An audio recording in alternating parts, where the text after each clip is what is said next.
আগে শিখতে হয় প্রেম মানে কি।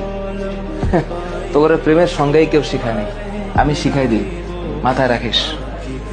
প্রেম শব্দের মানে হচ্ছে, এটা এখনকার মানুষ এটা শুনলে কেমন জানি ভিতরে একটা আউলা বাতাস লাগে।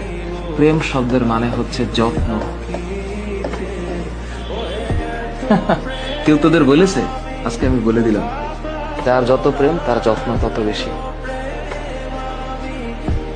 আর এর সাথে আর একটা টুকুর করে একটা শব্দ মাঝখানে লাগিয়ে দিলেই খেলাটা অন্যভাবে ঘুরে যাবে।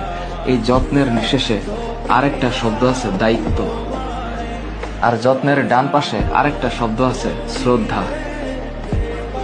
হ্যাঁ, আর যত্নের উপরের দিকে আরেকটা শব্দ আছে, এটার নাম হচ্ছে আরেকটা জিনিস। এটা মানে এটা এই সত্যতা, এটার নাম হচ্ছে প্রেম। তোদের ভিতরে যদি এই জিনিস থাকে তাহলে প্রেম হবে, তা না হইলে অং আর ভং হবে।